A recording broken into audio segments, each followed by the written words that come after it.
ಯಾವ ರೀತಿ ಇರಬೇಕು ಅಂತ ನಿಮಗೆ ಹೇಳಬೇಕು. ನನ್ನ ಭಕ್ತಿಯಿಂದ ಮಾತು ಹೋಗೋದು ಮುಗಿಯ ಸಾಕು ನನಗೆ. ನನಗದೇ ನಿಯಮದ ಹಿಂದೆ ಗೊತ್ತಿರೋದು ಬೇಡ. ನಿಯಮ ನನ್ನ ಮೆಚ್ಚಾದಿಲ್ಲ. ನಿಯಮದ ಮೆಚ್ಚಿ ನಾನು ಮಾಡಿದ್ರೆ ಸಾಕು. ನನ್ನ ಮಾತು ಹೋಗೋದು ಸಾಕು.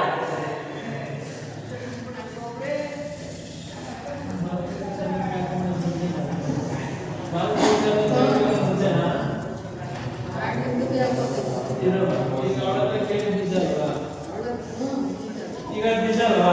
ಈಗ ಅವಳು ಬಲ ಕೊಟ್ಟವಳೆ ಆಯ್ತಾ, ಅವಳು ಹೇಳವಳು ಆಯ್ತಾ. ಈಗ ನಿನ್ನ ಸುಳ್ಳು ಅಂತ ಈಗ ಅಲ್ಲೇ ನುಡಿದಿದ್ರಲ್ವಾ ಏನವ, ಈಗ ಏನು ಈಗ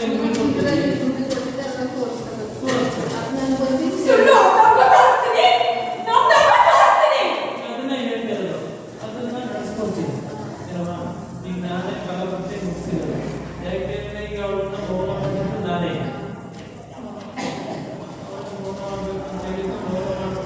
ನಾನೇ ಈಗ ಅವಳನ್ನ ಬರಮಾಡ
ಭಾರತ